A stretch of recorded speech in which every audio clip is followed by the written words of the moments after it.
Human psychology is absolutely fascinating because it provides an explanation for everything from our memories and our relationships to our emotions and our actions. For centuries, psychologists have endeavored to understand why we do what we do, with experiments and therapies that they have implemented upon participants and patients. In the process, they have unveiled several universal rules of the conscious and unconscious mind.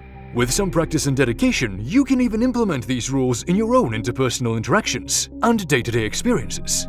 The following is a summary of psychological tricks that actually work. For even more exciting and intriguing content, don't forget to subscribe to the channel. Without further ado, here are the ways in which you can subtly influence almost any social situation. Number 1. If you are having a conversation with someone and they are only partially answering your questions or not really focusing on what you're saying, then remain silent, but maintain eye contact. Whoever you are conversing with will feel an implicit pressure to either elaborate on what they were saying or continue talking. This is because the other person will want to decrease the social awkwardness you caused by filling the silence.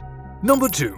Humans are social animals, and we are incredibly responsive to social cues. If you want someone to like you, then ensure that you let them know that you are happy and enthusiastic to be around them. They will always reciprocate your excitement. This is because people are extremely conscious of the demeanor of others, and they will unconsciously adjust their own behavior in order to make it more similar to what they are seeing. When you are happy and enthusiastic, you're essentially conditioning others to associate those emotions with you.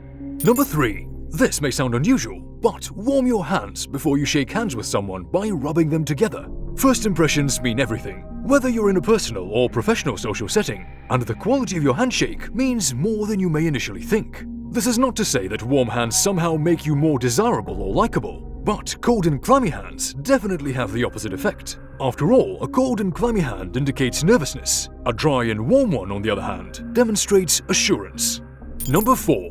When you are speaking with someone, use their name as much as possible without it sounding obvious. People love to talk and hear about themselves, and when you intersperse your conversation with the other person's name, you're implying that they are important and memorable. In return, they are more likely to see you as friendly and agreeable because you are basically making them feel good about themselves. Whenever that person sees you, they'll associate you with those positive memories and respond positively to you every time. Number 5. When someone is talking to you, nod as subtly and as discreetly as you can. This behavior indicates that you are genuinely interested and engaged in whatever the person is saying to you. People are always drawn to those who demonstrate an obvious liking for them. When you are nodding at their words, you're implying that they mean something to you. It is an effective way to make yourself more likable to people in any setting, although it is important to be subtle and discreet, otherwise it'll be too obvious.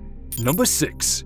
In psychology, cognitive dissonance explains that people feel uncomfortable when their thoughts are inconsistent with their behaviors. Using this logic, you should smile to feel happy, even if you don't feel like smiling at first. You are essentially deceiving your brain, because when you are physically smiling, you convince yourself that you are actually happy. In other words, unhappiness is inconsistent with smiling, and vice versa.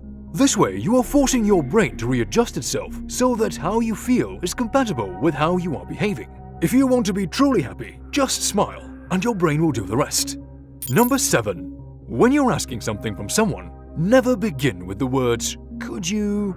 This particular choice of words makes it sound like a theoretical question that the person has the opportunity to consider and ultimately refuse. So instead of saying anything along the lines of, "Could you pass that to me?" you should say, "Please, pass that to me."